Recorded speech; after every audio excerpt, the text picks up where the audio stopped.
Yeah. Introduce what we're doing. All right. You guys ready? Oh, yeah. Hold on. I'm ready now. Don't be eating those seeds in the mic, bro. Oh, I'm not. I'm about to close them. Yeah, no eating in the mic. Okay. 3, 2, 1. Welcome, everyone. Stop. I had a water bottle in my hand. Nailed it. Welcome, everyone, to the Pretty City Podcast, a very special edition. Introduce you yet. Keep him down over there. WrestleMania Weekend in Vegas edition. My name is Devin Reno. I am a podcaster today, and we'll keep it with that. I am joined by Christopher Landon Anthony Streeter, also known as Class, also a podcaster, also a doctor, also one half of the greatest tag team in the history of the world, the Pretty City Express. Nailed it. And today we are joined by RJ Wylde. Yes, sir. One half of the drippiest tag team of all time. That's true. That's gross. This is a family show. Jaden Monroe. Yes. Is synonymous with chlamydia. Is it really?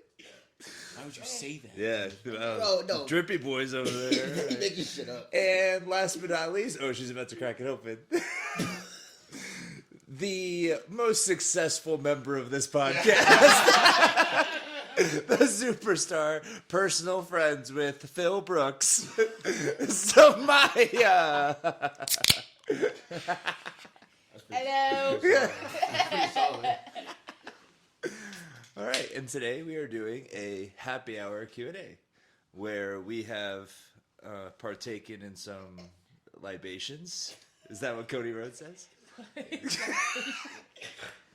was a deep story. Sorry.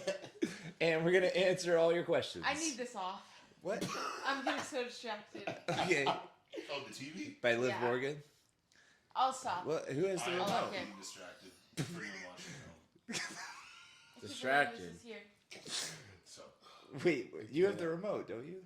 RJ, you're controlling it. Well, no, Zamaya has the remote. Don't put that on me. But you were fast forwarding. She said, I need this off like she hasn't been in control. You had it the whole time. Hey, take my apology. My bad, dog. Okay, so you guys sent in some questions. We are going to get to it.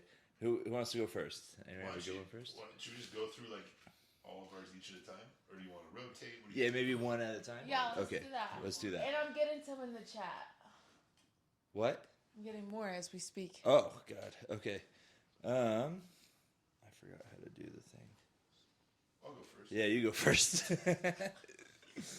Okay, I need to address something first, real quick. Please. One of the questions. So, thank you all for sending in questions. I got a lot of great ones. Most of the questions came via my Instagram story question thing, where people can send in questions, which is awesome. Lola from Rocky Mountain Pro pointed something out. Oh, I saw it right away. I'm sorry, bud. Her question was, do you know how to spell questions? And I just want you to know, Lola, I was trying to put a little extra pizzazz on it to make Yeah, it Lola. catch the eye. And also, there's no correlation between spelling and intelligence. Is that true? Uh-huh. That's I mean, I heard that when I was young. I'm going to use that. And I'm not great at spelling, but I'm a doctor, so I'm going with it. If class says it's true, it's true. Period. On class, yeah. On class. So that's one question down. Okay, I found mine. All right.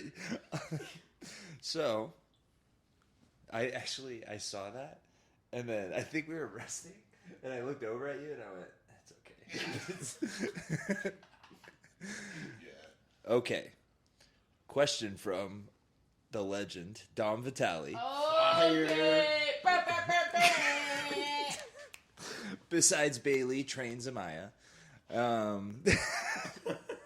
He wants to know, how do you feel a wrestler's self-awareness is affected by fan feedback? Okay. So, it's a little bit of a serious one, but that's what I want to get out of the way Wow. Okay, Dom, we tell you it's happy hour. Lock in, bro. Lock now. That way I in. can still think. So, what I think it depends on the individual. And so what we tell people at the school is trust people who are honest with you, because a lot of people, and I like to think this doesn't happen, but it does a lot, is people allow fans who are nice and fans by definition like your work, tell them, oh my God, you're so good, you deserve all these opportunities that you're not getting. And so when they hear that from a fan, they think, what the heck? I'm the best. Look at the people watching the product. I'm the best. And so I think that way it can lead to wrestlers getting very, very overinflated egos and not understanding what's real and what's not with feedback.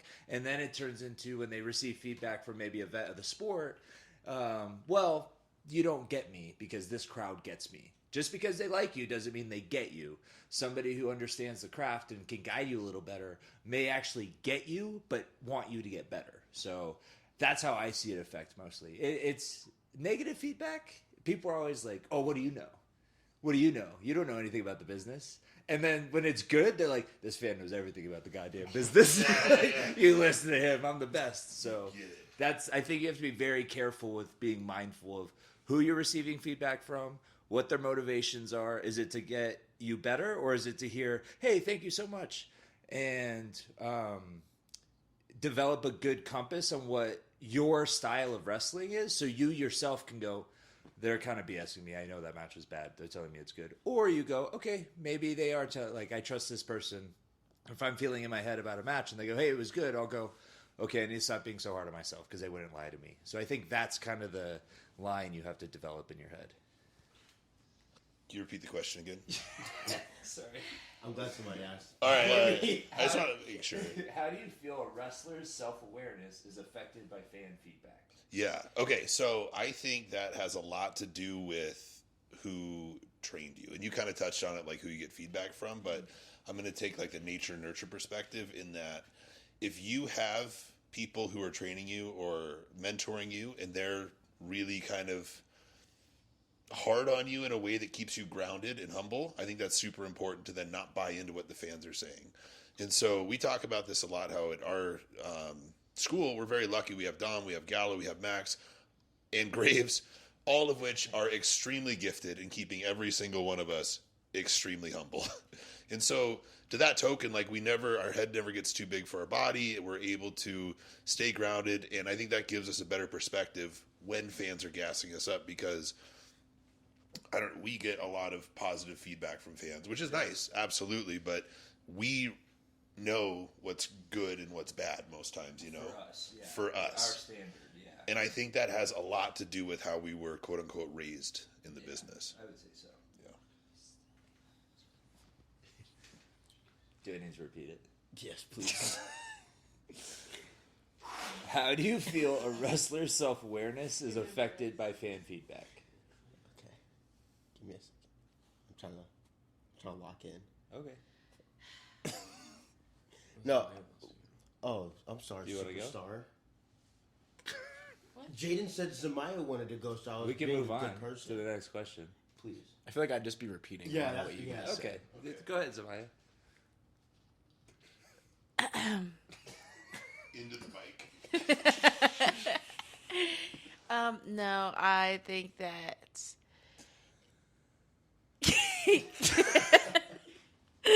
RJ was right. I'm just gonna be repeating everything you guys just said. I think that it just. I think it really is like, if you were raised with a culture where you're humble, it doesn't affect you. But if you're raised somewhere else, you're gonna get a big ego and you're gonna embarrass yourself. On class. He doesn't lie. Never ever. All right. You got one? Yeah. Okay. All right. Let's see. Oh, real quick. This isn't a question. This is just a statement from a promotion that we work for. Most of us. They said, they said, actually a statement. You guys are the most winningest crew ever. No notes. High five. Is that winner circle? I wasn't going to say the name, but yeah.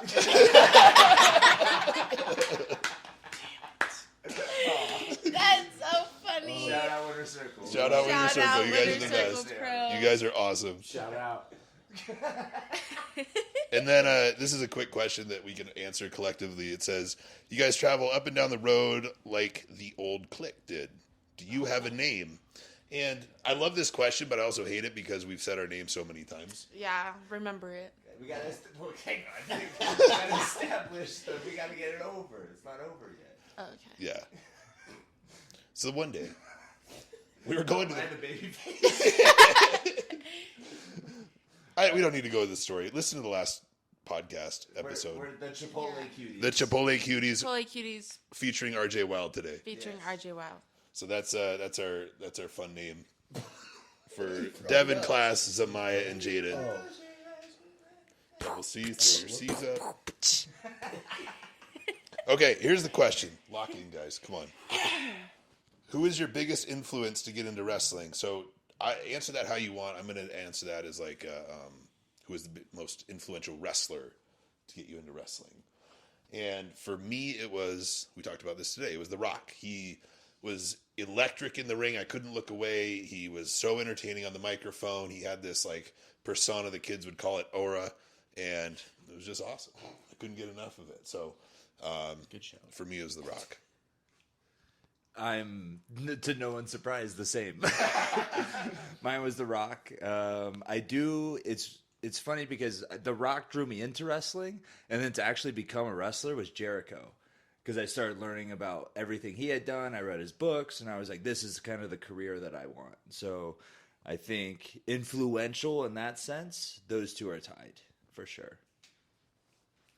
For me, it was Rey Mysterio and Daniel Bryan. And for me, it was because growing up, I've always been like the smaller guy, smallest kid on the basketball team, whatever.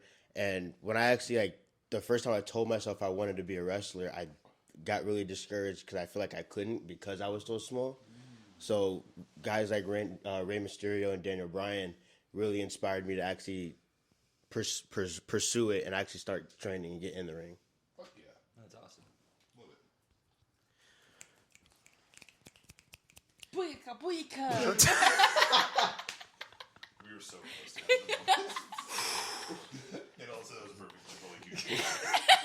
Oh my god. Lock in, bro.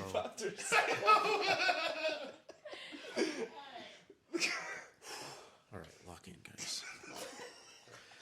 My answer's pretty simple. It's the GOAT, John Cena. He got me into wrestling at first, and then I've actually stopped watching wrestling for a couple years when I went to college, and he brought me back when he came back at Money in the Bank. So, yeah. That's my guy. That's your guy. That's my guy. Shout out. Salute. That's really a stupid joke.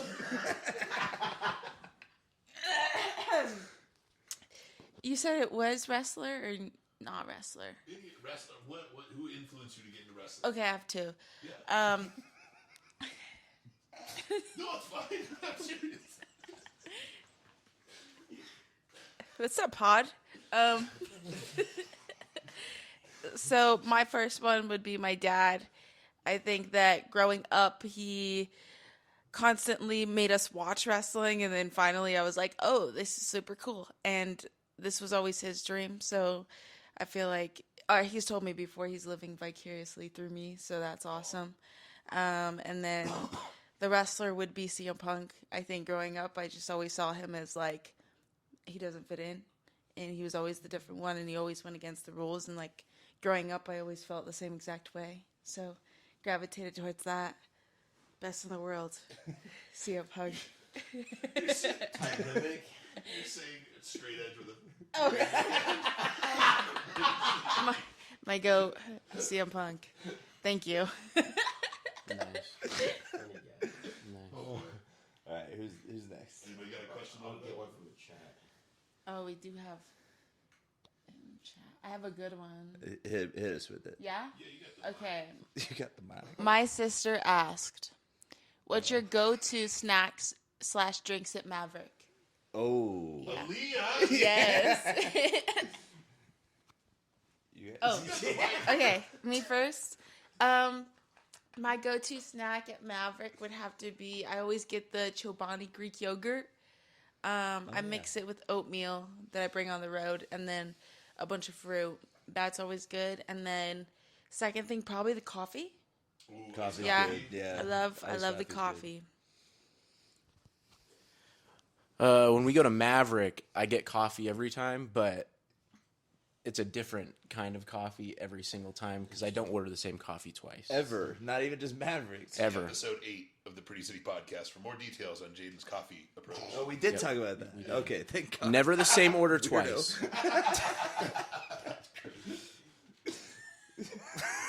Proceed.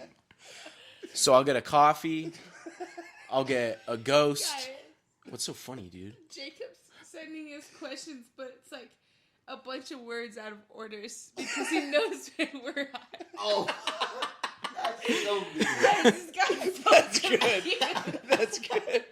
Can you read it? I have to see this. Can you Can I read it? This is your pod. We gotta finish the question. Question. Like put one word and then just did the middle thing over and over again. Coffee.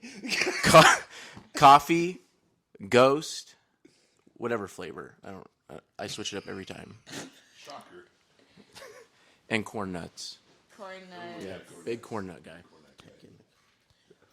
Mine is a Mountain Dew, a ghost. Can we swear on here? A ghost. Best one is the Straw Bengal. Fuck you, Freddie Cordova.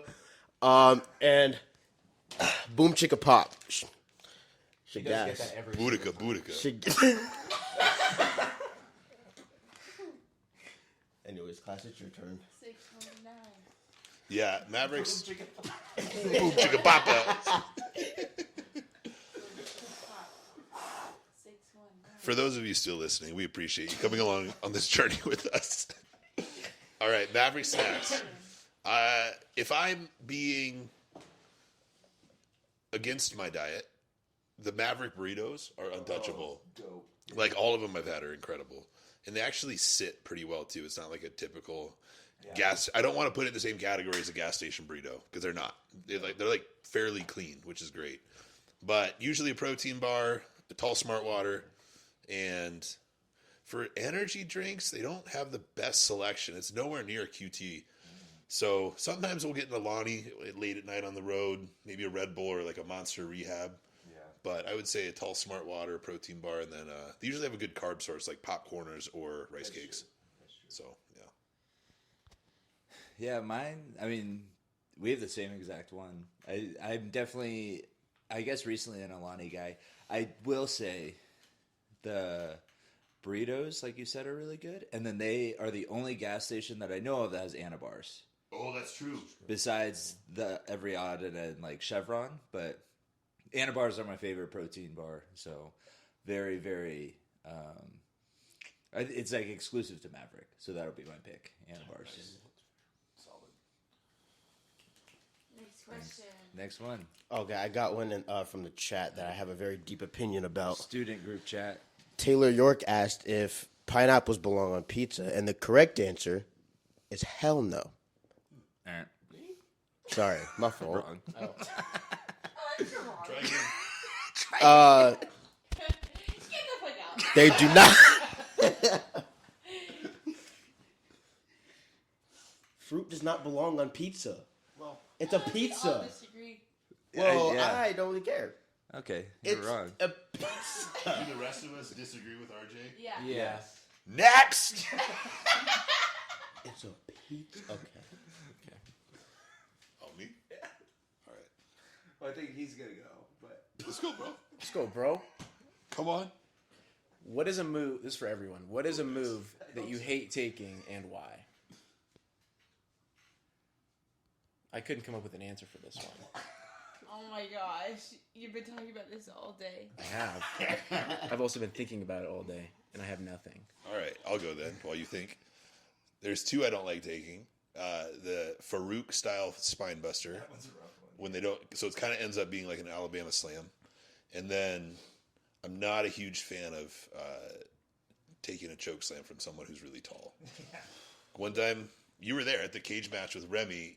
I took a choke slam off the top rope. oh yeah. And that was the only time I've ever taken a bump where my entire vision went black for a split second. Ooh. Just I landed, everything went black. I wasn't like concussed or anything. It was just such like an intense bump, and it was just me taking a trust fall basically off the top. That was brutal. So choke slams and the Farouk style spine buster. That Farouk one is rough because they just launch into the mat, and you're like, okay, thanks. I would say chops annoy me the most. If it depends on the context. Like if we're like, hey man, we're gonna be intense, I don't care. Hit me as hard as you want. But if we're at a fair show, and I'm like trying to get a chicken chant going, and I turn around, there's a full blown chop, I get mad. I'm like, bro. Or in training, don't chop in training. Just what are we doing? PT, there was one moment where somebody chopped me, and this, yeah, the rule at the school is you can't chop unless you've been on a show, and since I've kind of helped take lead on some training, I just don't allow chops at all because there's no reason for it in training, in my opinion. And yeah, I would say, I don't know. I take a bunch of moves, so I was just saying that. Yeah. I was telling class you take a bunch of moves. Yeah, I'll take anything. There are certainly rough ones, but I guess that or the spine buster, because it's just so ugh. Yeah. I don't know.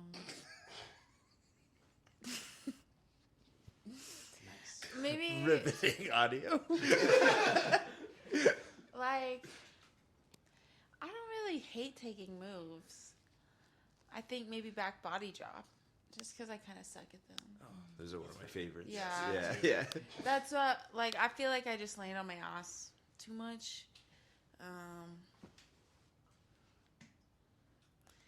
I think I mentioned drop kick to the back earlier. Yes. Yeah. I don't really like those that much. Other than that, I don't mind. Yeah. Nice. I don't really mind. Okay, Whatever. I thought What's of the one. biz? Just tell me. Just tell me the biz. Okay. Just tell me the biz, kid. Jaden, please. I thought of one. Any splash that I'm taking where they're jumping off the top rope is pretty rough. Most of the time, just because a lot of people don't know how to give it. Yeah, that's fair. It's usually pretty rough. And everyone loves to do them. People do love doing them. I'm also on the same thing where like I'll take anything, but I will say I agree with class. Taking choke slams for people who are really tall suck, but I also like the visual of like getting super high in that picture of you up there. It's great. But yeah, I'll say that's pretty rough. Kevin is like the best person to take a choke slam from. Yes. Because like if you can get high, he's tall enough to where it looks cool, but he's not like 6'5". He makes it look brutal. Kevin Koa, he's the best. First time I took one from Kevin, I forgot to breathe out. Yeah. I'm just glad it was the end of the match. Yeah. Is it my turn? Is it you guys? I asked one. So, okay, this is an interesting one from Kayla, who just made her debut in Rocky Mountain Pro. 14 years old, made her debut. Congratulations. Very proud of you. And I'm super excited to see what you do in the business. Now, for her question, what separates a good match from a memorable match? So when I think about this, when I think about what's good and what's memorable, to me, and I always say this, like people don't remember information, they remember emotion, right? They don't remember the moment clearly, they remember how they felt in that moment very clearly. So for me, a good match is something that was executed well, paced correctly, footwork was awesome, everything was tight, believable, crowd was into it. A memorable match is one where like the whole building kind of changes their energy, and it's like a heavier air, because I think that air is what gets caught in time, and that's what's memorable. So I think there's a separate, and maybe you guys will react or relate, But there's moments in matches that are like, oh, cool, they really like that. And then there's moments that you do and you go, oh, they're invested in this. Like the reaction's different. The yelling is more coarse. Like the energy's different. And I remember when me and Freddie were tagging, it was like, oh, cool, we got the crowd rocking. We got it. Like we taught them the song that we want them to sing. But then when I turned and I took the mask off, I was like, oh, this is a different reaction. Like there's actually emotion behind this. And I think those are what makes a good match good, but a memorable one memorable. Because I think there are millions of good matches that have happened, but there's maybe 100 memorable ones in history, right? So I think it's entirely the scale of the event and then the emotion that gets brought with it and burned into people's minds.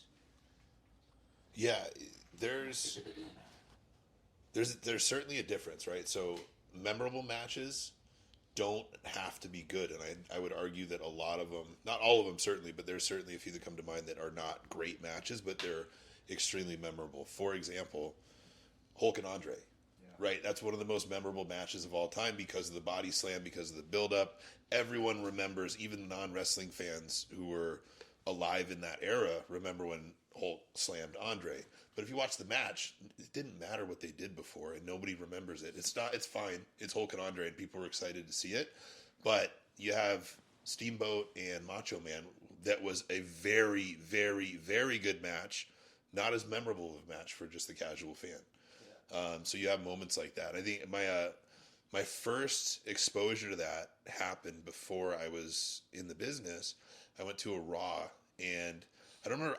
This is going to play right into this. It was Cody Rhodes, and this is like 2013 or 14. Cody Rhodes against someone in a cage match. It was the main event of Raw. We've been there for 3 hours. We're exhausted.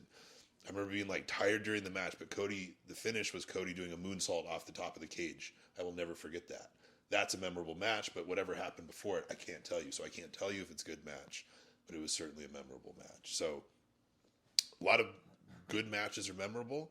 A lot of them aren't either.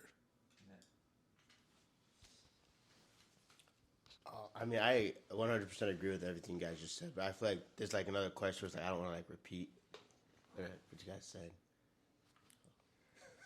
Hey, cut me some slack. I'm like not here. I feel as if I don't know enough to have an opinion. So you Get guys outta just here. kind of taught me. Oh my God. Refer to the beginning, the most successful wrestler on this podcast. Well, I mean, so I didn't have an answer, but then you guys started talking about it, and I was like, oh, that makes sense, because I have had times where, like, when I'm doing something, I'll look at a fan, and there was a moment in particular a couple weeks back where when I looked over, this girl was kind of, like, disgusted with me. Yeah. And the visual was her just being disgusted rather than the typical, like, guy in the front just, like, laughing at what's going on. Yeah. And, like, oh, this is so cool, rather than she's genuinely offended by what I just did. That's cool. So I think those emotions are what we strive to get rather than the other. Well, and she might not even like the next time she sees you, she probably won't remember the match, but she'll remember the feeling she had. Yeah. When it's almost like a trigger, like a PTSD trigger, which just sounds horrible to say, but they're like, oh, I remember her, as opposed to like, oh, she did a cool thing last night. Oh, like that's cool. That's what I want. Yeah, that's cool. I feel like it's something that gets hammered into us every Wednesday. It's just about moments. I feel like that's the difference between a good match and a memorable one. I feel like, kind of like what you guys said, there's a lot of really good matches that don't get remembered as much as other ones. Like when I talk about all the time, SummerSlam, Mr. Perfect, yeah. Bret Hart. I'm sure a lot of like casual fans who aren't like 40 don't really know about that match. Yeah, But it's my favorite match ever. it's one of the best matches ever. Yeah. It's so good. So moments, I think, is the difference. Yeah, because I would even argue that Davey Boy the next year gets remembered more. Yeah. And similar match, I don't think is good, but it's because of all the setup and circumstances of the win for Davey Boy, I think. Yeah. That's cool. That's a perfect example. Yeah. Next. Oh, here we go. This is a good one, I think. I don't know. I'm sure we'll all have maybe different answers for this, so I think it'll be good. This is from Kayla Blanchard. Same girl. Same girl. Yeah. Thanks, Kayla. Strengthen your neck. It'll help you in your life with wrestling. I agree. Yeah. I got so lost for a second. Well, she just made her debut. Yeah. Give her some advice. Oh, okay. Yeah. How did you get more comfortable in your character and the ring? Devin and I talk about a lot how we are very similar, but we're very different in some ways. One of the differences is like I'm very fixed on my routines and, doing the same thing over and over, having patterns, routines, et cetera, et cetera. And so the best way I can answer that question for me, getting comfortable in the ring, getting comfortable in my quote unquote in-ring persona, was reps. Like the first time, I don't know what was happening, but the more I did it, the more comfortable I got and the more grounded I felt and the more quiet everything got, meaning there was like less outside noise and I had more space in my brain to focus on what I needed to focus on to be present and put on a better match and a better presentation. So for me, just literally repetition was what really helped me. Yeah, I would agree with that. I think we do have differences with how we approach it too, like that are very in line with our core differences. So getting more comfortable in the ring, and I tell people this is going to be one of the most pretentious things I ever talk about, but this is my relationship with the ring, right? Is the more you're in it, you have to become familiar with it. So there were times where I was beat up at training and I was like, man, every time I get in the ring, I'm like intimidated by it. It's like a sacred being. And so I was like, how do I get over that? And it's, I have to just be in the ring more. And so before training, even if I was bruised up and not ready to bump before training, I would slide in and just lay down in the ring. Like just lay there and just stare at the ropes and get like just kind of daydream, but just kind of looking in my environment. And I think just being there and being aware of my surroundings in the ring has translated to my footwork and my comfortability in the ring. That's one thing that I get praise on a lot, is my ability to know where I am at all times and flow into whatever I need to. And to the point where there's times we've been told in the back where I'm out of position for something and someone in the back, they're like, oh, what? He messed up. And someone's like, hang on. And the thing happens and they go, that's why. Like, I had to learn that as your partner. Yeah. I would stress out like, oh my God, oh, he's there. Yeah. Oh, he's there. Yes, absolutely. So I think that's one of my biggest attributes as a wrestler. And just being familiar with the ring in sense of spending time in there, being conscious of the time in there. And another pretentious thing I talk about is when you run the ropes, right? I tell the kids, like, there's a song to it. And the more you get familiar with that song and your beat, because however many steps you take and your turn and how you turn creates a rhythmic sound. And so that's kind of what I call like your song when you run the ropes. Like that's what it is. So listen to it. That way when you like feel weird or you trip and you hear a missed note, you're like, oh, I slipped. Let me correct it. And that translates to bumps. Like if you learn how to listen to the ring when you run the ropes, when you take a bad bump, you're going to hear why. Doo-doo. You're like, oh, wait, hang on. I heard 2 bumps. This part hurts more. So this landed first. All of that, like gaining awareness of the audible, the visual, and the like tactile feedback. Because even when you land weird, you're like, oh, I know what I did. I was like slightly tilted on my right hip or something. But a lot of that is just being conscious of the reps you're taking in the ring. So as much as in training, as much as you should be in the moment, you should also be listening to those kind of cues because they're only going to help you. And to the point where if I have my back turned in a spot and I know what's going on behind me, I hear the ring and I go, oh, wait, something got flubbed. There it is. Okay. And then now I turn. So it just be present as you can. And that translates to the character. I don't know. I always say I don't have a character. It's one of my weaknesses as a performer that I'm still crafting, right? But a lot of it, people are just, I get feedback and they're just, your emotion is great. Like whatever you're feeling, the crowd's feeling. And so And it's because I'm an emotional guy. I know that. And when I go out there, I don't have to filter my emotions like in real life. I don't have to, talk down myself in my head or like tell myself it doesn't matter that much. Whatever's going on in that moment in the ring is my number one priority on earth. And that's what allows me to just flow with no filter emotionally. So I think that just being in the ring as much as possible, but being conscious of when you're in the ring will really help.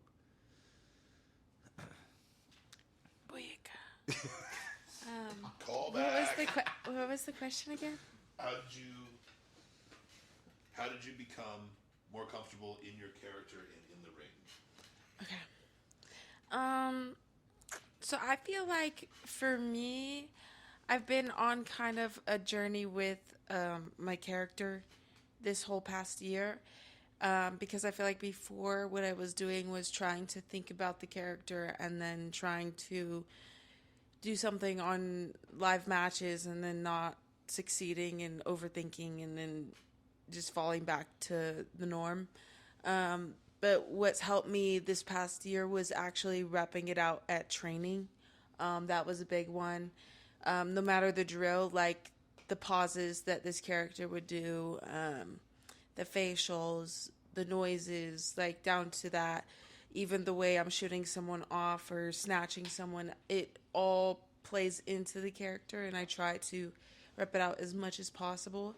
And like with developing a character, I don't think it's like, okay, this is going to go like this now. I think that sometimes you do good, sometimes you fall back into old habits, or you forget that you want to do something, and then you're like, fuck, I didn't do that. And then you have a good day, and you're like, that was awesome. That felt great with what I was wanting to do. And yeah, I think overall what's helped me the most is repping it out, not being afraid to rep it out, because I feel like a lot of younger kids coming in right now, I sound old as shit. I'm only 3 years in, okay? Like, I do not know anything, and I'm still so new, and like, that's why I'm like, character, because I don't think it's an actual character. But like, people that are newer coming in, they get so nervous at training to like try something. Yeah. And I'm like, don't be nervous. Like, we're all here trying things. We're all trying to figure this shit out together. So I think just overall not being so nervous to do it, and on shows not being afraid to do something that isn't you. And yeah, I don't know. Yeah. That's kind of how I think about That's it. good. That goes into just like not being afraid to fail. Yeah. I think I've told everyone in this room this. Like, you're going to fail, and people are going to laugh at you and make fun of you, like our trainers. But, like, the more you get comfortable with that and learn that's the worst that's going to happen if you try something in training, that you're going to be okay. And so then you get comfortable with that, and then you get more free to try things. That's 100%. Yeah. So it really, to me, comes down to, like, stop being afraid to fail. You're going to fail. Get used to it, accept it, and move on. I feel like there's two types of wrestlers. I feel like there's wrestlers whose characters are more closer to home, like who they are as actual people. And there's people who are like out of this world, extravagant, and not at all like themselves. And I feel like for me, I fall into the first group. And when I first started, I was trying to like project and be like, this is what I should do right now, not what I would actually do. Yeah. So I've learned now that if I just react and be in the moment of like what I actually feel, then it feels more natural, and I feel like the crowd feeds off that. Absolutely. Yep. Yeah. Because I remember early on I would like struggle with like being out of my shell and stuff like that, because I'm like, okay, maybe if I'm Jaden Monroe, this is what I would be doing. It's like, no, I can't be thinking like that. Yeah. Something that really helped me was something you actually told me, Dev, was to get myself in the mindset of when I'm in the ring, I'm not RJ Smith, I'm RJ Wylde. So being able to like over time adapt that switch to flip really helped. And then it also helped that, I mean, I had Jaden, someone who I could bounce ideas off of, who was very similar to me, I would say. Yeah. So that really helped me. Nice. Tags help you a lot. Yeah, Just I as really do. As a artist and as having communication with people. It helps having someone to tell you your ideas are bad. Yes. Yeah. done that to me many times. Before you have to ask Dom. Right. Yeah. Well, then there's kind of like a camaraderie there. Like we had the trainers aren't yelling at just me, and then if it's one of our ideas, we're just like, yeah, that was us. Like that's something I really appreciate about tags or good tags, in my opinion, is it's never, well, he did this and I did this. It's we did this. Now, I could be taking a full comeback and I mess it up, but he goes, no, we got that messed up. Like just that alone gives you kind of more camaraderie, I think. And now, a question from the Superstar. Can you read the phone? Do you guys want to hear Jacob's question? What's that? Do you guys want to hear Jacob East's question? Yes. He's trying to mess with us. He said, when you don't do it, but it happens anyway, and it's like sometimes it gets the way it does, but do you ever think otherwise? All the time. Big overthinker. When you said you would, when it happened, it did make, and then it changed, and when it was time, and then it was different. Did you mean to when you do it? Next. Okay.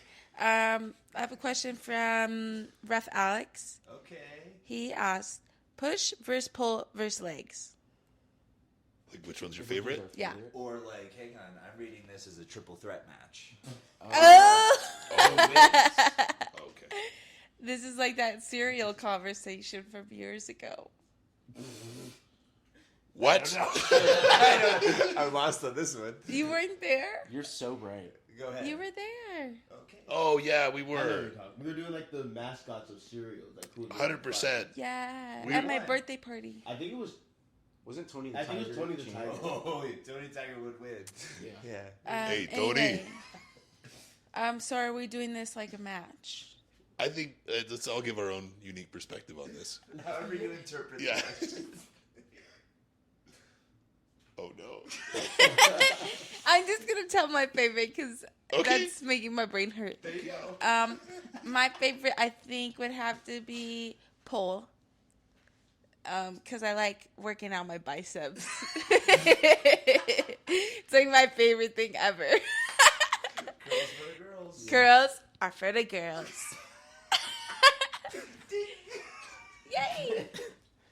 I would agree. I would say pull. I used to hate deadlifting, and then when I joined House of Dreamers, and you had deadlifts in the programs, I was like, wow, this is awesome. So deadlift's probably my favorite lift to do now. Hell yeah. I would agree. Also, pull. I've always like my heavier lifts have always been pull rather than push. I've always been stronger at pulling. I thought that was weird. I've always been able to pull more than I can. I don't know if that's normal. It's different. Yeah. Okay. But you were in calisthenics. Yeah. Yeah, that could be why. Yeah. That makes sense. Yeah, it just depends, like, what your genetic gifts are. I don't know. Mine depends on, like, I can hear you. the You month. have the bad whispers. My legs are my... It's her, dude. Do we have questions? It's her, dude. Her. They're talking trash about me behind my back because I'm not holding the mic close enough. Oh, I did notice that. Hold it in your lap. Sorry. That's too close. Damn. No, I'm just kidding. Can't win, bro. Let's see. Push, pull, legs. Yeah, it depends. My legs are my strong suit, so legs are certainly the hardest if you do them right. Like, if you're not... We were just talking about this the other day. Yeah. After a leg day, my central nervous system is taxed. I want to throw up. My head is pounding. And I was telling you, too, I can't eat for like an hour usually after leg day. I just lay on the couch and like process what happened and wait for my body to come back. So I certainly get the most like overall body workout exertion on legs. Push, it's been something I've focused on because chest is my weak point for the last, well, it's been my weak point for my whole life, but it's something that I have put the most thought and effort into, and then pull is just like old reliable. I can engage the muscles well, I can move a decent amount of weight, and so it's kind of mid. So I guess if I was going to rank those based on that, unfortunately legs have to be first, pull second, and then push would be last because it's my weak point. Let's do that squat. Crip walk. crip walk? Yes. Bro, I haven't practiced yet. Someday I'm gonna bust it out. You guys are gonna go crazy. For real. Fuck that. Like that. So, I'm thinking about it like a match, right?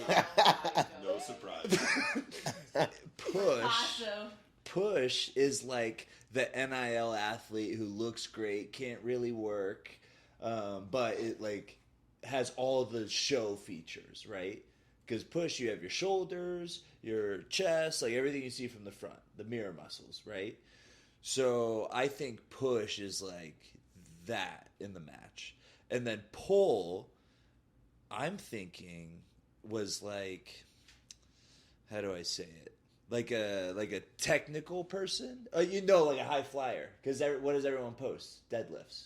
That's what goes viral. I can pull really. Look at how much heavy shit I can lift. So pull gets all the hype in terms of like, oh, that's what's actually hard. Blah blah blah, and all the viral. So they're the high spot guy, right? And then legs are just the workhorse because like there's nothing flashy about it, but they're like the Gunther of this match. So I think Gunther wins. I think leg day wins because he's just smart. It's effective. It's intense. It's hard hitting. So in my triple threat, leg day sneaks out a win. Great answer. Thank I you. 100% thought you were about to make a joke out of this entire question, but that actually makes fucking sense. That's good. Jaden, question? Zamaya. Anybody else have a question? I'll check the The chat. answer questions are just for me. Oh. Go Well, off, Queen. yeah, take the mic. You want both of them? Oh my gosh. There's no way we can answer these. Someone asks. Okay, well, it says the two questions If it's a are hair question, sorry. No. Oh, man. the two questions are how was See what people are talking when you're trying to answer. It's kind of annoying.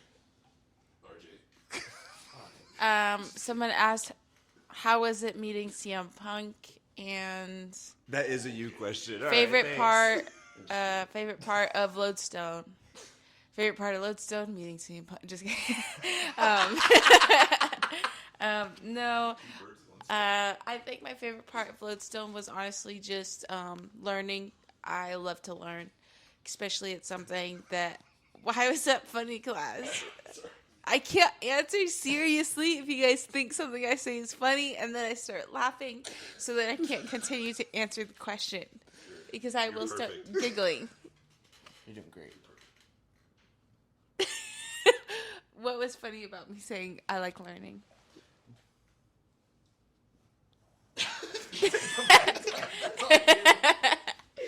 It was just a great character moment for Zamaya. Why? Because it's just like your personality is just shown through and it makes me laugh. It's just a happy thing. I can't tell if he's gaslighting me, Pod. Pod, is he gaslighting me or no? I'm a licensed psychologist. I would never do that. That's why I feel like he would be good at it. No, I am a very big learner. I like learning. And I think that if you're going to want to succeed at something, why not try and learn literally as much as possible? So, yeah, that was my favorite part. Also, how was it meeting CM Punk? CM Punk is my GOAT.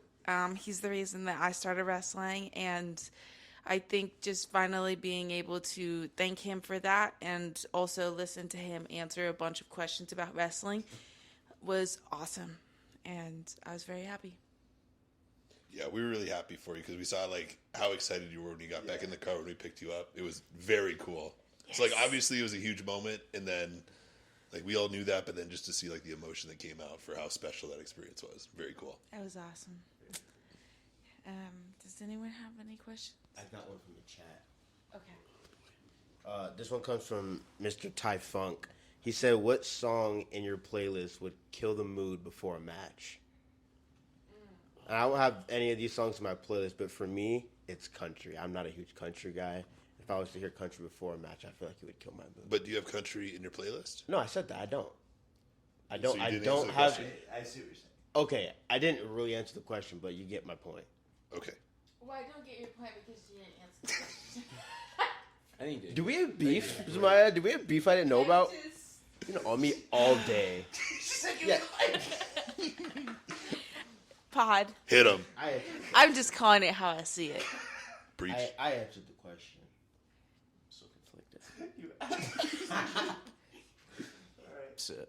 What song in your playlist would kill the mood? Well, I mean, all the songs in my playlist I put in there for a reason. So Right. I agree. It's kind of It's kill the mood for others, maybe? I don't know. Yeah. Let me check my playlist. Somebody say something. Real hard. But What I is get it? like I can work out to anything. Like, Right. One of my PR songs yeah, is you Someone can. Like You by Adele. So like nothing really kills the mood. Right. It just has to match my emotion, I guess. Yeah, I mean, yeah, I all do these have- songs are fire. One song that's in my playlist that I haven't taken out, and it'll like come on shuffle, and I like skip it right away because I'm over it. It's that one song by Lil Uzi Vert. Oh, yeah. There's a lot of them. The one that he does this. That's not right. Yeah, that one. Bada yada yada. Wait, I do do the- not wait, like do the that voice- no do the more. voice again. That's not right. I would say that one maybe because I just keep forgetting to take it out of my added songs so it comes up. That makes sense. I think any song that comes on in the playlist that I know is like a popular song on TikTok, kind of That's fair. it kind of kills it for me. That's fair. That's good. Yeah. Yeah. Like it's trending on TikTok or Yeah. something? Okay. I hear like 45 times before the show even starts because I'm just on my phone. That's fair. Yeah, I don't have one. I don't either. I could get down to anything. So. Yeah. Fair. Same. You're in my shot, man. Dang. You got one? I would never do that. We have a question. We have a Devin Reno question. Okay. I'm playing with So thank you. dabs. Why are you side-eyeing me like that? Dabs, Do bro. you want to go? I just want dabs. No, what's your question? Okay. Where's the most obscure place you'd want to wrestle? What does obscure mean? Oh, but wait a goddamn minute. When I said that on Dog's video, everybody was up my ass. Go off, King. But can you answer the question? What is obscure mean? That's not even true. I don't have enough beers to get me through this. Would we like to get into that some more? It's just not. It's propaganda. Obscure is propaganda? Oh, Oh yeah, we didn't answer her. I just need a It's like definition. not talked about a lot. Random, Okay. off the grid. Place to wrestle. Yeah, like normally people are like, oh, Madison Square Garden, whatever. But this would be like the I think. Eagles Community Center or Okay. something. Did you guys see the video of that? Of like, it's like the mud wrestling in Africa where they wrestle on the soft ground. Yeah, Sharp did it. yeah. I would- Yeah, Did he G Sharp really? was there. Yeah. Yeah. I think that would be cool. World Fighter, bro. Yeah. Or that one ring that's like in the water and it's like floating. That would be. Probably my last match, but I think maybe not obscure to us, but obscure to people because they would think, University of Phoenix Stadium or whatever. But the Van Buren, that would be sick. Yeah, I've always wanted to wrestle there. And then I think in terms of obscure, I don't know if I have any like places. I just want to wrestle wherever I can. yeah. There's nowhere. Wherever there's wrestling, I'll go. I do want to experience one of those weird international tours where you're like, I don't know if this is real or not, but I have a plane ticket. So, like that always used to happen back in the day. That's always makes me interested. Like, all right, I want to do something weird like that. But yeah, that's it. I don't know if it's an obscure place, but a place we have wrestled that might be obscure is the El Rey. Yeah, that's a good one. That's That's one of a my fair- favorite yeah. places to That's wrestle at. definitely top one. It's up there. Probably anywhere in Montana, just because I'm from there and I think it's the best. Somewhere like a cool venue, maybe outdoors in the summer because the summers up there are perfect and it's light until like 10:30, 11 o'clock. So I think that'd be pretty cool. Somewhere in Montana.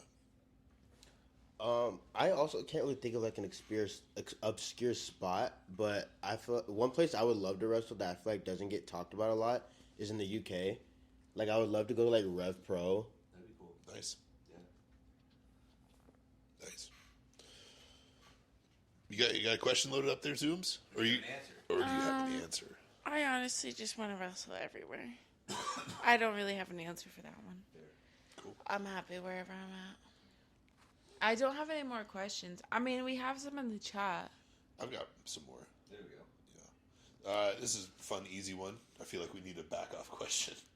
What sports did you all participate in during school? I guess I'll go first. Yeah, start us off, King. I did. I started doing ski racing when I was 4 years old, and then I did t-ball and played baseball all the way until college. I played basketball until my sophomore year of high school, and then I wrestled the last 2 years. I played football all through high school. I did track and field for a year. So baseball, football, basketball, wrestling, track and field, ski racing for a little bit, and then baseball in college. What is ski racing? They have there's a run. You have like not an obstacle course, but there's like basically little, I don't even know what to call them, flags that are stuck in, and you have to go around them, and then you're tying. Track. It's like a track. Wow. Yeah. That's really cool. Yeah. All right. I'm not similar, but I played a lot of sports when I was growing up. I guess similar in that regard. I started with soccer and t-ball when I was 3 or 4. Played flag football every year, soccer for 10 years, and then volleyball. I did a hip-hop class one time. Okay. I did gymnastics. I'm trying to think of if there's any other obscure ones. Volleyball was one of my favorite sports to play. I played 1 year in 8th grade. I was 8th grade MVP. Dude. Short, chubby. Booyaka, Devin. booyaka. And then when I got to high school and everybody was like 7 feet tall, and I was still 5'8", kind of chubby, I was like, oh, this is different. I don't think this is the same. So I just focused strictly on wrestling in high school because I was like, okay, this is what I want to do when I'm out of here.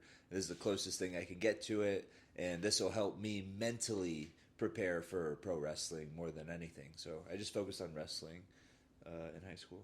I wasn't very good at it, but I was a really hard worker. I was the guy, I think I've told you, where they were just like, he's not great, but whoever was getting ready for state, he'll push him in conditioning. Like, he'll just go. And he's like, okay, I'll take that. So this is funny. I wasn't great at wrestling either, and I was in good shape, and I always had a good attitude. So same thing, like our tough guy. I was a prick, and like would like be good Actually enough to try and Yeah. piss people off in practice. So Yeah. yeah, I always got put with like the guys who were going to be like very very good and successful, just to like get them ready for that. So that's funny. Same Yeah. thing. Hell yeah. Me first? Okay. I played, the very first sport I ever played was basketball. Okay. And then I started t-ball. But then they switched me to coach pitch right away. And then I started playing softball. And then I went back to basketball. Then I started soccer. And then once I got to middle school, I continued to play all 3 of those sports. Then I got to junior high, and I dropped out of basketball to wrestle. So I was doing softball, soccer, wrestling, and volleyball. Loved softball, wrestling, and volleyball. Only played soccer for 1 year in junior high. And then once I got to high school, wrestling, softball, volleyball for first 2 years, and then dropped out. R.I.P. I loved that sport. It's So fun. It's the It best. is. That It really was my is. favorite intramural thing to do. Was Yes, volleyball, it's sand so or fun. court. It's so fun. Yeah. Yeah. The area I was at, the attitudes were not it. So mean, the girls. Toxic. Yeah, very toxic. So softball, wrestling, and then I think on the side I had played badminton. I had a dodgeball team. Hip hop class as well. You did it too? Yeah, my mom forced us to do cheerleading for 1 season. Fair. I don't talk about that, but it was fun. I did a flag football season. And yeah. We did not have hip-hop Now we class hear. in Montana. Unfortunately. Growing up, a lot like you guys, I played every sport. I started in soccer, then I started playing flag football, pee-wee football, baseball, and then in middle school I started doing boxing and jiu-jitsu. Then we got to football in high school. I stopped playing everything else because football was what I was best at, and then I ended up playing in college for 2 years before dropping out and starting wrestling. So, a lot of sports. Sports are so fun. The first sport I did was karate when I was like 4 or 5. Hi-ya! Anyway, I did karate when I was like 4 or 5, and then I got into basketball. I did the I-9 League, and then in middle school I also did a hip hop dance class. Okay. And then I played basketball again throughout middle school and high school, and after like sophomore year, I really just got bored of it just because it was like a hobby. I never like wanted to go to the NBA, so I stopped playing. And I was just into martial arts before I started wrestling. Nice. Nice. I'm good. I have no more questions. Really Oh wait, hard what question. did you guys do a recital for your hip hop class? I have one on YouTube. No, but I did a cheer competition. Okay, That's what all. was the song? Because we had Missy Elliott. It was We fire. did a remix of "I Whip Your Hair Back and Forth." Interesting. Wait, so right. Did you really? I'm not even kidding. Can you do it? You have to do it right here. Though. Guys. I am not sober enough to know. Come on. I'm okay. I wasn't in hip hop class, but I was in band. Tight. Same. Yeah, I played What'd the you play? trombone. The trombone. The trombone. Okay. My arms were too short. Balls, boys. My arms were too Why'd I short, give you the mic? so I had to use my legs. Oh, that's fire. That's fire. I'm cool. You can go on America's Got Talent for that, bro. I played trombone with my feet. That's fire. That's so cool. That's fire. I don't know if people count it as a sport, but I did esports. Tough crowd. I didn't do that. Oh my god. Like riding a bike. Dear Lord. Alright, give me that mic. Give me the questions. I don't know if it count. I don't know if people count it as a sport, but I did esports a little bit in middle school too. We'll count it. Wait, do you know what those are? Yeah, video games. Okay. Yeah. That was a valid question. Yo, for real. The main reason I'm counting it is because we just wrestled at the HyperX Arena. That's why I was gonna. Yeah. It's very much a sport, Yeah, and we fair. love esports. We love esports so much in the HyperX Arena. I tried to join the chess team and then realized I don't have the attention span for chess. You know who's really good at chess? Who? Bodie on Prodigy. Is he Oh, really? Of course he is. Yeah. John Wolfgang. he's- Is he? There's no way. John Wolfgang. Bodie tries to would play me in smoke chess Wolfgang. all the time. Bodie versus John Wolfgang chess match. Slam you. Bodie's squashing John. It's not even going to be close. He is. Slam you, Holmes. Bodie It's doesn't lose. sponsored by the chess club. The good guy at chess goes over. Oh my lord. Oh. Bishop takes rook. Stop. Call back. I can't believe you played it with your legs. Is that impressive?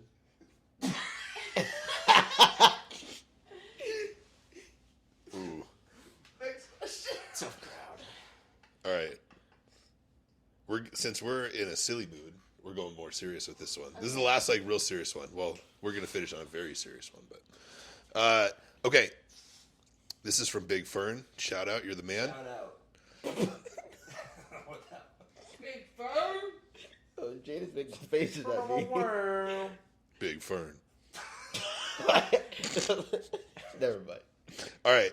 How do you deal with burnout from work and chasing the dream? Ooh. See that cutoff right there? That's what we needed. It was sucked out of the room. All right. So how do you deal with burnout from work and chasing the dream? This is something Devin and I have talked a lot about on the podcast. I think we're very busy. we have extremely busy work lives and extremely, even I would argue, busier wrestling lives. And so for me, it's very important to have things outside of wrestling that I can engage my time with. For me, a big one is my relationship. So if I'm not wrestling, if I'm not working, I'm doing my absolute best to be present and home with Danielle. And whether it's dinner or going on a trip, something like that helps a lot. But also I've learned to completely fall in love with part of what we're chasing in wrestling, in that, especially the gym, especially the grind. Like, I love being on the road. I love what we're doing right now. I love hitting the Maverick for random ass snacks at 2 a.m. Like, you have to have some sort of sick mind where you love that in order to make it as far as the 5 of us have made it, let alone further. So learning to fall in love with the process, and that's, I don't know, that's something I've always heard people talk about, but I feel like I'm starting to really understand that, because I kind of crave it, when we're not on the road. I kind of miss it, and I kind of crave it a little bit. So, but having things to focus on, so like golf is a big one for me. Just little things to do outside of work and chasing the dream is important, but also falling in love with the process. Yeah, that's a big part of it. I think for me, I just go through cycles where it's, okay, I'm burnt out right now, and I've talked about this with you guys, like, personally, but there have been a lot of times where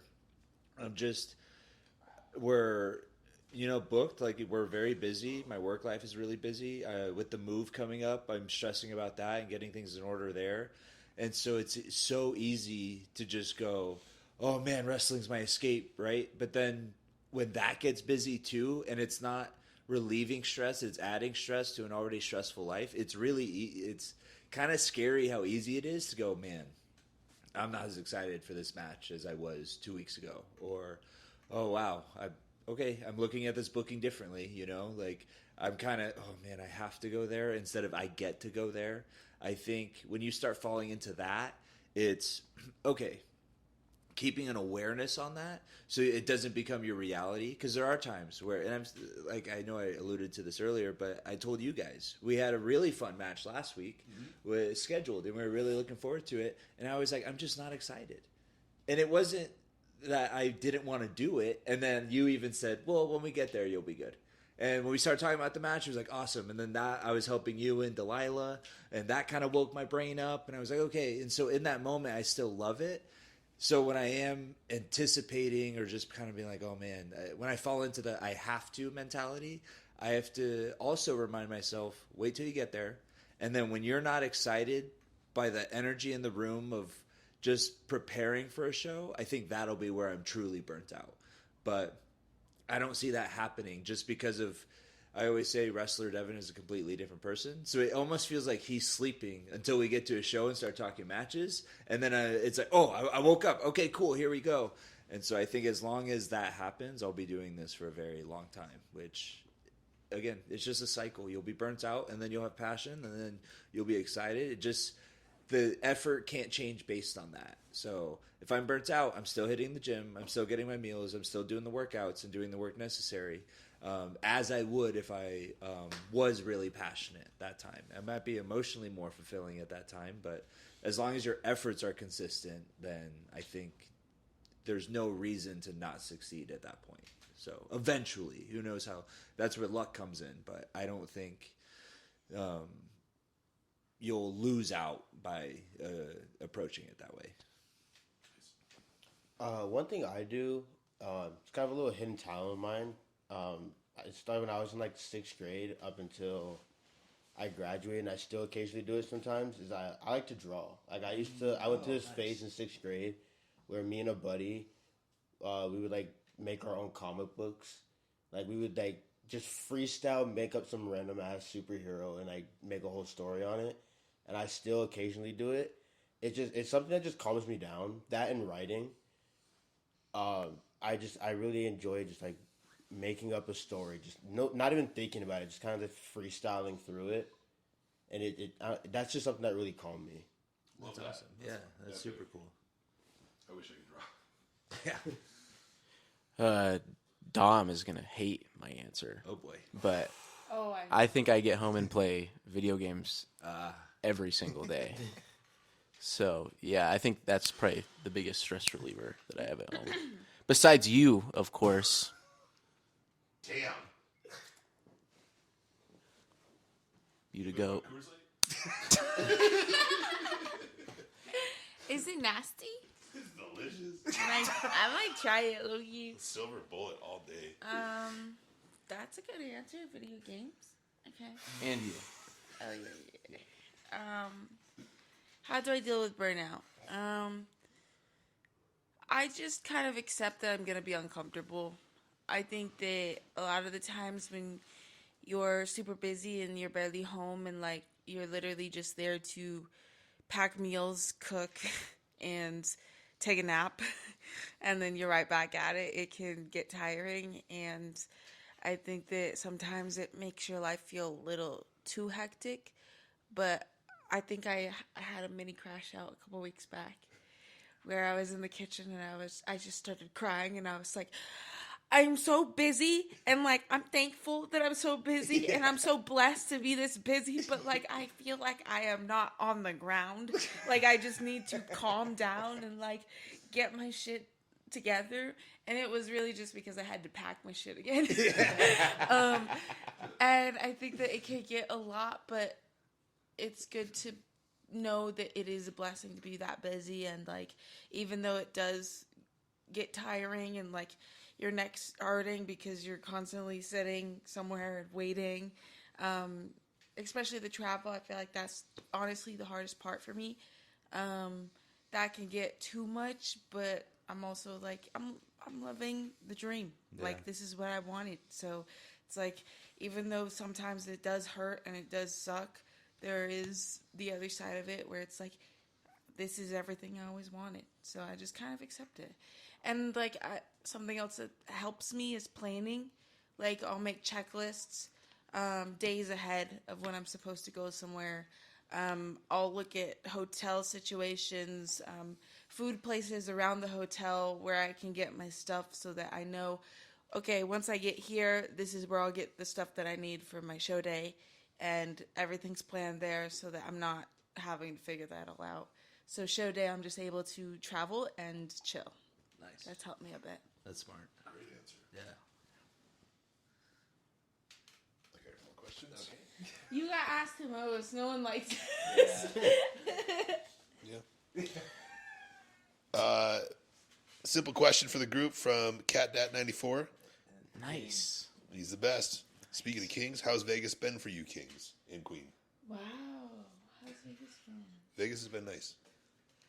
I agree. It's sorry. It's quick. Yeah, I think going into it with the mindset of not putting pressure on ourselves and just like, hey, worst case, we have a fun trip. I think that has helped a ton because last year was like, okay, we have to work as hard as possible and all of that, which is great. But at the same time, it's kind of hedging your bets. Like, what opportunities are actually here? And the good thing is we work so often and we're building other opportunities. We're not putting all of our stake into one weekend, you know, and that helps a lot, just diversifying your efforts. And then just coming in with the right mindset of, cool, we have some matches. Zoomies has a great opportunity at the seminar. That's like good, like in wrestling. And the rest, we're just going to have quality time together and hang out and do some fun things. And we got that. We got one of the matches just by, hey, are you guys going to be around? Yeah. Yeah, we'll be there. Cool. We'll use you. Yeah. Great. So it kind of worked out. Yeah, I have fun. I love these trips, especially this group in particular, just because you guys really do feel like my older siblings. Because being the oldest, I never like really had that. So since I've been going on the road with you guys, I've always just like I'd love this 5. No offense to anybody else I've been on the road with, but We are the greatest. The best around.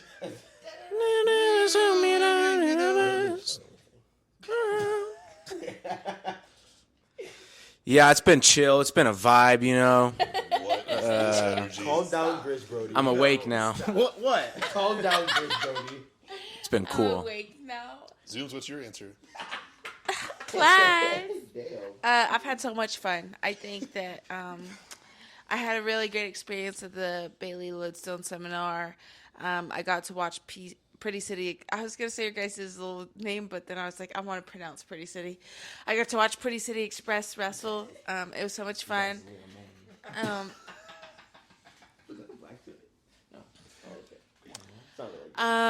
Yeah, we got to hang out by the pool. We had a good time. And we watched day 1 of WrestleMania, watching day 2 tomorrow.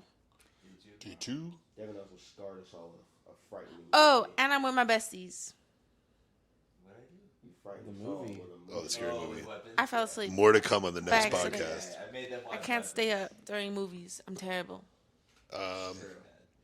Okay, another quick one. What is... Oh, this is from Mr. J9574. Awesome, dude. Awesome. Shout out, Appreciate Jay. you. What's your favorite holiday? Ooh. Start with you, superstar. I love... Okay, it's hard. Because I love holidays. I love Christmas, but I also love Halloween. Christmas, I love because there's still pumpkin spice stuff, but I love the holiday of Christmas because you get to give people gifts. So I picked that one over Thanksgiving because there's still pumpkin spice being sold in the stores, but I can also get gifts for people. I love Halloween because I love dressing up all the time. Period. tight gimmick. All right. What did you say? I said I think Labor Day's next. Do we like that one?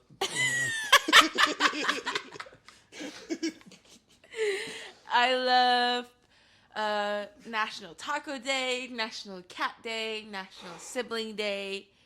I always going to those national days. I always was like, there feels like there's a day every day of the week. Of the There year. is. And so now, I run my team meeting every Wednesday, and I start it with like an icebreaker, like, "Hey, today's a national day of such and such." There's like 6 every day. That's awesome. Yeah, so I was right. I love do you that. do on National Day? What is today? Let's look it up. What is today? I love holidays. Yeah, I look think it they're up. so fun. I love decorating. I love when you can give people gifts. When you can bake. You could give me a gift or bake anytime. Yeah. Heck yeah. Okay. All right. Well, she's looking up the national day today. What day is today? Jaden, what's your favorite holiday? I take us. Oh boy. Hit us with it. All right. It's National. It's National Animal Cracker Day. That's fire. What? Animal crackers are fire. We should have got some. Shout out. Dang it. Like the white and the pink ones that are frosted? Yes. Those are animal crackers, right? Yeah. Oh. Today is also National Clean Out Your Medicine Cabinet Day. Fuck. We don't live here. There's a medicine cabinet. I know, and the tissues are in there. What is happening? Which one is it, bro? Sometimes I gotta blow my tutor, bro. You're what? Your tutor. Tutor. No, your nose is your tutor. Honk honk. What's your favorite holiday? I take us to the month of February. Yes! So what? I don't think of it so much as a holiday, but more as a celebration of Black history. The entire month of February is my favorite holiday. I was also born in February, so that's cool. RJ? I looked this up. My birthday is my favorite holiday. I looked it up. Birthdays do count as holidays. Okay. You're selfish. Get it out. Whew. Let's see. Not cool, man. Yeah, Christmas is great. I also love 4th of July. Summertime is my fave. Hot dogs, fireworks, Yep. baseball, Wrestling now. wrestling. Yep. I'm a big 4th of July mark and Christmas. That's a good one. All good ones. I think Halloween's my favorite, just because it is very. It can be so many different. It can be like kid friendly and fun, and there's family moments built in, or it could be the total opposite. Like everybody has something to do on Halloween. Where at Christmas, sometimes it's like, well, I don't have a good relationship with my family, or this and that, and it could be difficult for people. I think Halloween comes with all the memories and the sentimentalness and the journey of going through life without all of the like pressure of the other holidays. Like you have to have a perfect Halloween. Like nobody ever says that. It's just like, oh, just have fun, you know. Where it's like, oh, this is Christmas. Like you're gonna ruin Christmas, and it's like, why? Because I was sick. Like, whereas Halloween, it doesn't matter. I feel like Halloween, there's always different things going on. Right. And Christmas, there's always traditions. Yes. Yeah. Yeah. Great perspective. So I love Halloween for that reason. I don't like all the pressure that comes with holidays or birthdays and stuff. Like I haven't celebrated my birthday in a long time, and it's just because it's pressure on everyone to be, oh, well, does he care about his birthday? Do we have to make sure it's a good one? You know? And it's like Halloween's all of the fun without any of the pressure of the holiday. Love it. All right, we got 2 more. This one hopefully will be quick from Danielle Rapisarda. Mrs. A future Mrs. Streeter. Yeah. Sup, girl? I love you. Sup, girl? Crazy.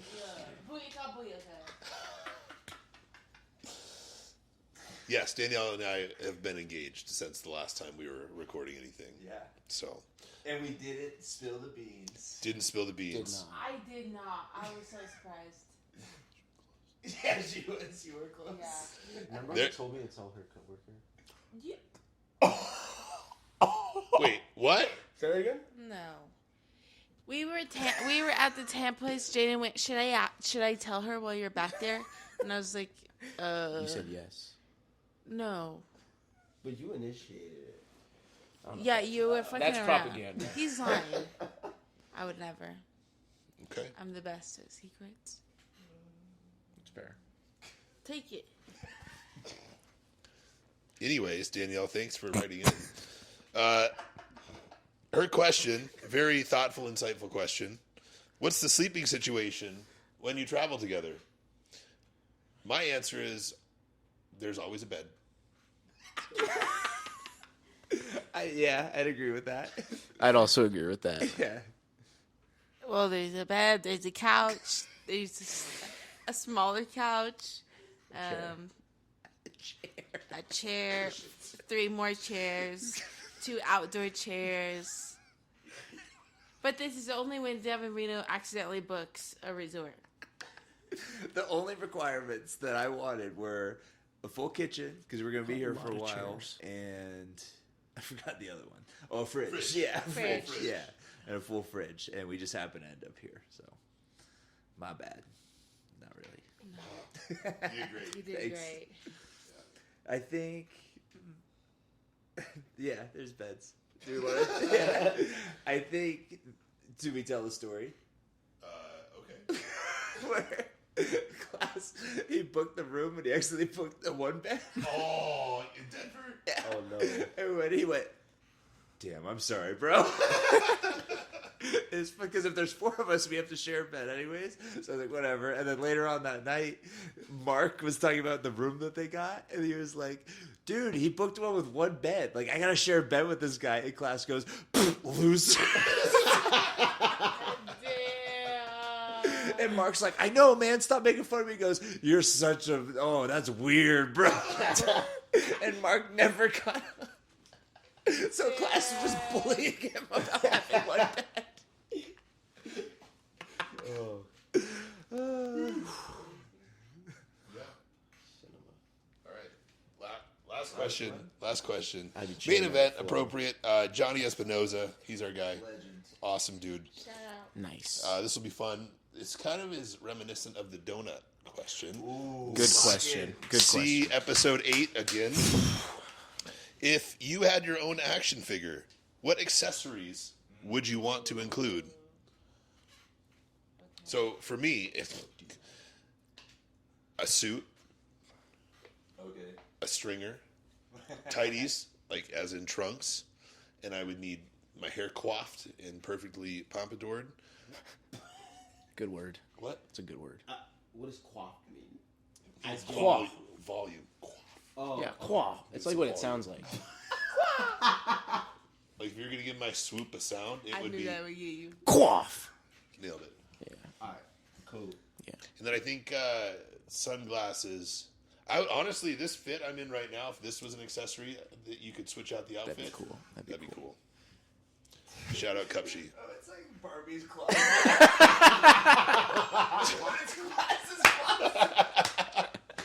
So I understand now. Oh my god. I should have not answered first because I have one action figure I got when I was 7, and I don't know anything about action figures, so I don't know if what I'm saying makes any sense at all. I do feel like Class would be the one wrestler to be a Ken doll rather than an action figure. For sure. So that does work out. It does. Zoom stinks. Nice. I have to follow that. It shouldn't be hard. Maybe I you have think- 2 accessories. Oh, my jacket. I think the chain would be cool. A bottle of hot stuff would be cool. Yes. Maybe there's a space for the belt, but the belt doesn't come with it because he forgot it. That's yeah. That's good. That's good. That's good. We have to retell all the belt stories because we told them on the last one they got. Oh, no way. Yeah, we have to retell the belt stories. Oh yeah, dude, our episode got destroyed. The audio went bye-bye. Yeah, Oh no. I know. So we talked about the reason why there's a belt advertised but not there is because I have a bad habit of misplacing the title, and I remember the first time it's all Phoenix Championship Wrestling. Yeah. Everywhere else I'm pretty good about it, at least getting it there.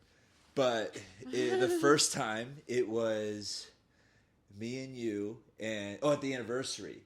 So we were at a larger venue than normal, which meant my car was further than normal, and we were next. And I had so many things to do. I was helping so many matches. The video didn't work. There was all these things going on that by the time our match was up, I was like, okay. I put my gear on real quick right before, and then I saw you strapping the belt up, and I went, oh no. And so I left in my car, so I had to sprint to my car, go get that, bring it back, and I made it just in time. Like, right as I came back in, the bell rang from the match before. But then, later on, the next show? 2 shows later. September. Okay. January. Yeah, January. Okay, so the 2 shows later, we were at a smaller venue, and it was like we were about to go out, and I was like, oh, I don't have it. It's in my car. And you're like, what are you talking about? I go, I need to find my keys. But I also lost my keys. Oh no. So we couldn't find my keys, and without the keys, I couldn't get the belt. But I was like, hang on, maybe it's not locked. So I go run to my car. I open, it's locked. So then I have to run back. And class goes, you have it? I went, I need my keys. So then we have to find my keys. As now at this point, the other team is starting to go out. And I finally find the keys. I sprint. I go get it. I come back. I make it right in time. Yep. Well, then the show after that, after that, I had my belt on top of my suitcase. So that way when class walked in, he went, my man. Yeah. And that's what he did. Exactly. Walked in. I was like, so you see it? It's here. It's good. I'm going to leave it there. I'm not going to touch it. And then the projector went out. And during that match. So there was a power outage. There was all these things. So I started working with that. Then, right before our match, which we were going to play a video explaining the entire character change, the projector went out again. I was like, well, this doesn't make sense if we don't have this video. So I ran. I had my belt because we were about to go out, and then I just threw it. I was like, I'll go handle this. So I threw the belt down. I went. I fixed the projector, and then the team before us was already kind of in the ring. And the class goes, "You got the belt?" And I went, "Oh no." And then finally, I get so nervous, I just go to Gorilla. I went, "Has anyone seen a fucking tag belt somewhere?" And Stan goes, "You mean yours?" So, yes! And then the DJ's like, "Do I play the song?" And I go, play it. So he plays it. We have our flashlights going around, and it's playing our entrance as we're about to go. And then finally, Stan goes, oh, there it is. And I grabbed it, and I met you at the curtain. I remember that was the most stressed class has ever been with me. He was like, in the corner. Definitely do a deep breathing. Yeah, so Devin, in your action figure, you'll have a slot for the belt. Without it, both of them will be in mine. Yeah. Oh, yeah, because then there was a time where for Winter Circle, he was going to meet us in L.A. instead of we all go together. And you were going to Montana. And you were like, do you want to just leave the belt in my truck? And I'll meet you at the show. I went, that'd be great. So he was traveling all over the country. I just had to go home, but it was still safer with you. Me? Yep. Got to be glued, hairspray. Yeah. Yeah. I was gonna say that. Got to be glue, hairspray, spikes, and then maybe I almost wanted like a second head with a different hairstyle, like maybe the Yeah, buns a that I do, Yeah. That'd or be a different face paint, Cool. Yeah. if that's possible. I don't. Or yeah. Yeah, they do that. Yeah. Yeah, that would be mine. That'd be sick. Dude, would you want the robe or the spikes? Both. Maybe spikes first. Oh, leave them wanting more. Yeah. Limited Leave edition one. robe. Yeah. Yes. Smart. Business. I think in my action figure, I would want our black puffer vests. Those are cool. That's probably my favorite entrance gear. A stack of cash, obviously. Obviously. Oh, that's cool. And then I think maybe a box of candy. I feel like I always have a box of candy. So. Pack of Zins in the waistband. Pack of Pack of Zins. Zins. Crazy. Children buy these, I think. It's a collab. But it's just like the can It's without a logo. icebreakers? Yeah. Like we're not telling you what this actually is. Okay, so for mine on the hair, because I like changing like my hair color for our different gear. Must be nice. Do you remember when Hot Wheels? What'd you say? It must be nice. Oh. Do you remember when Hot Wheels they did the thing where like if you drop the Hot Wheel in water it would change color? Oh. I would want to do that, but like with a part on the hair. Where if you like dipped it in water, it would change the color. That'd be cool. That's cool. Gotta have a chain, stack of cash. I think my favorite gear that we've done had to be the first Oilers one at anniversary. The blue one. Okay, or the orange and blue one? Yeah, the orange and blue. What? No. Why are you trying to start stuff, man? It's a duo pack. Yeah, it's a. It's a duo. Okay, well, he said his favorite gear, and I said my favorite gear. It's still Young Money gear. I don't know why you're getting so hot. I agree. I'm done with my answer now. With who? With everyone. I'm done with my I think answer everyone now. is correct. All the time. All the You time. politicking SOB. Except I caught that What? before you even said it. So with that, I think. Oh wait, Oh, I'd want. I wish the lounge was open. I'd want. Wait, what? like with the bar, The frozen margs. the fish bowls. It's fire. Get this girl a marg. Come on. I want to be a talk show host someday. I feel like I could do that. Continue. Wait. That's what you said. Oh yeah. I'd want a replacement hand throwing up the W. That'd be cool. Multiple hands. Yeah. Multiple hands. All right. Good. Cool. Nice. Well, I think that's it. Anybody have any other questions, thoughts, concerns? I don't think I can. It's been chill. It's been a vibe. Sad it's over. You and your big Into the buddies, mic, bro. please. Can we? Oh. I'm sad it's over. It's been chill. It's been a vibe. Thank you. Thank you for having us. Yeah. You want to close it? This has been the first Q&A on the Pretty City podcast. I think I speak for all of us in saying it went extremely well. Tight gimmick. First and maybe the last. First and maybe the last. No cap And I on God, think bro. if you're watching this, you might want to schedule an appointment with me. Yes. Pretty City podcast out. Ow.